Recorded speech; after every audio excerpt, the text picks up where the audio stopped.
Perseteruan antara Sarwendah dan Ruben Onsu kembali menjadi perhatian publik setelah muncul pernyataan yang dianggap sebagai sindiran terkait persoalan nafkah anak. Di tengah polemik yang sebelumnya ramai membahas kewajiban nafkah senilai 200 juta rupiah per bulan, Sarwendah mengungkap bahwa dirinya mampu memperoleh pendapatan hingga ratusan juta rupiah hanya dari satu kali live. Pernyataan tersebut langsung memicu berbagai spekulasi dan dikaitkan dengan konflik yang sedang berlangsung.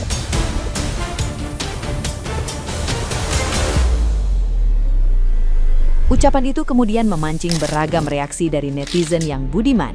Sebagian mempertanyakan alasan persoalan nafkah masih menjadi perdebatan apabila Sarwendah dinilai memiliki kemampuan finansial yang kuat.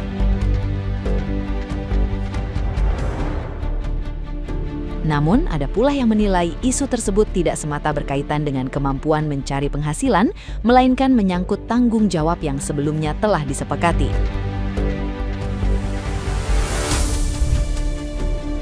Di sisi lain, sejumlah netizen yang berbakti kembali mengungkapkan tidak mengenal Sarwendah sebelum bersama Ruben, sehingga perbincangan mengenai konflik keduanya semakin meluas di media sosial.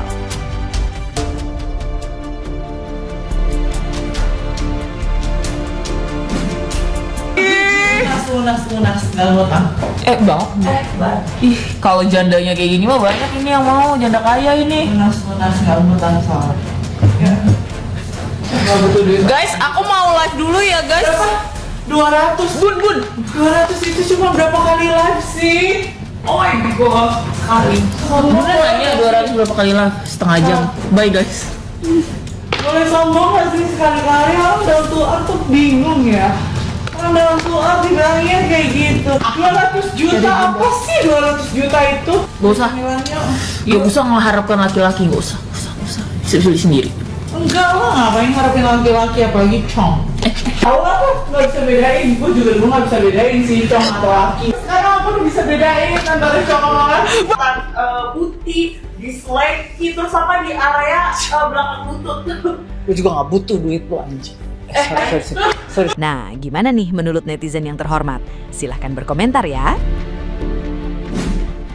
Rame banget ya berita itu anuan artis Ruben Onsu sama Sarwendah.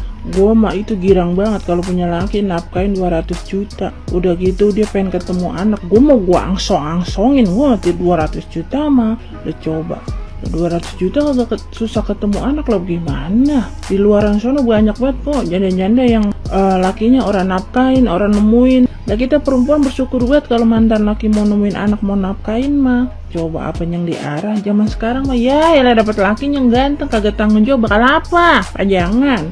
Nyari laki zaman sekarang mah yang penting tanggung jawab, yang sayang sama kita sama anak kita. Tiba ganteng dong bakal apaan? Pajang, tembok, kagak makan.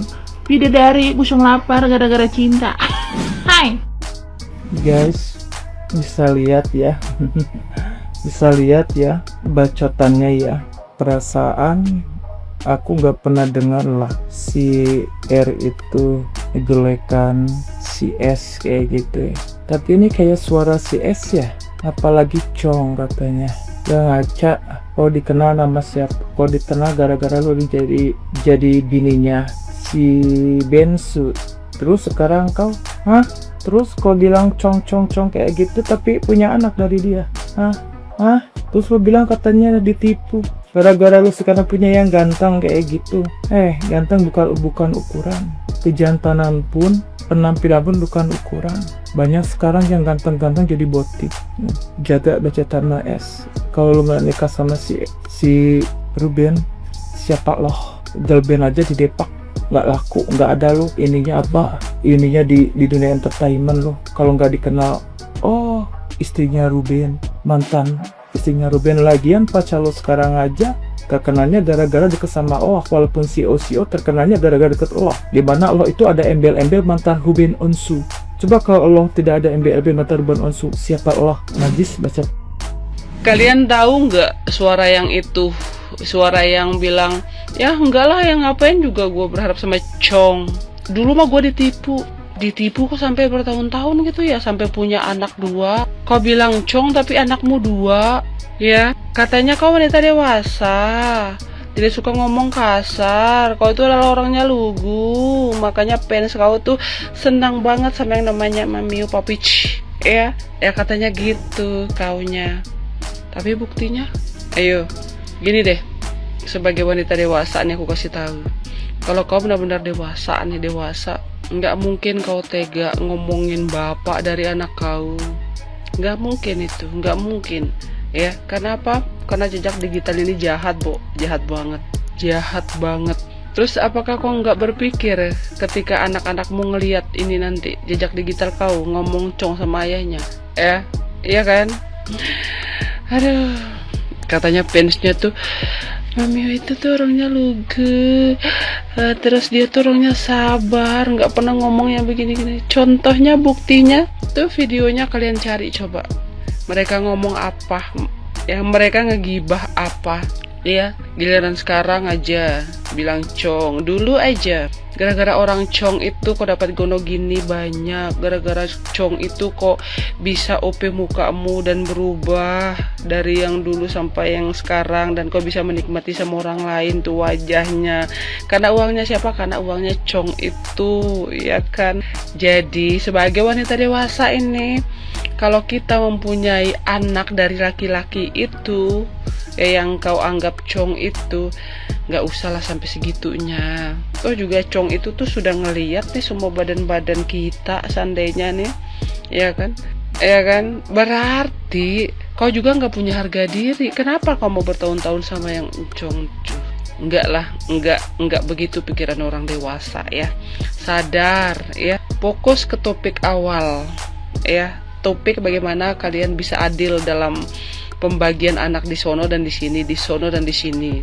Kalau menurut fansnya, ada yang komen di gue, nggak ada dari pengadilan harinya, ditetapkan harinya. Itulah fungsi kita sebagai orang tua. Itulah sebagai peran kita sebagai ibu. Biar nggak rumit, biar nggak runyam tuh kira-kira gimana ini pembagian anak ini. Kalau seandainya nih anak nih bertiga nih, Senin, Selasa, Rabu, Kamis di emaknya, otomatis emaknya bilang ingat ayah sama ayah, dan nextnya 3 hari sama ayah. Biar begitu-gitu ayah kalian itu yang membiayai kita, bayar bak sampah kita, plastik sampah kita, jalan tol kita, dan ngebiayain kredit bunda gitu loh maksudnya. Jangan ujung-ujungnya cong gua ditipu. Sweet. Saya bukan fans dari salah satu mereka. Titik. Ya, kita lagi lihat nih. Katanya kemarin Sarwenda bilang katanya dia mau lunasin, tapi dia nggak ada akses untuk melunasinya itu. Tapi sebetulnya kan waktu kita tanda tangan di bank, waktu kita pinjam uang, kita tanda tangan di bank, itu kita tanda tangannya di kantor banknya, bukan di rumah ya. Nah, jadi kita tahu itu. Kita berhutangnya misalnya, kita ngutang ke BCA bank mana? Gitu kan. Ya kalau memang dia ada uang dan CEO-nya mau bayarin, disamperin aja banknya itu, saya lunasin. Nah, kan dia artis, viralkan. Nih loh, Ruben nggak bayar, tunggakannya sekian lama, sebesar sekian rupiah, yang lunasin tuh saya dan CEO, gitu kan? Sebar luas kesan itu. Jadi tahu Ruben nggak bayar, udah nggak kasih bulanan, nggak bayar tunggakan pula, kayak gitu kan? Nah, jadi jangan bilang nggak ada akses untuk bayarin banknya itu, ya kan? Kalau memang akhirnya ternyata Sarwenda yang bayarin, ya tinggal dihitung berapa kali dia bayar, berapa kali Ruben bayar. Jadi sebetulnya sih kalau soal utang, selama ada uang untuk bayarnya, nggak serumit itu kok. Kan utangnya ke perbankan, bukan ke perorangan. Kalau ke perorangan mungkin dia bisa bilang, gua nggak tahu dia ngutang ke siapa. Tapi kalau dia ngutang ke perbankan, tinggal datengin bank mana dulu dia tanda tangan gitu. Jadi kita ngobrol di sini bukan menyudutkan salah satu pihak, kita belajar, oke?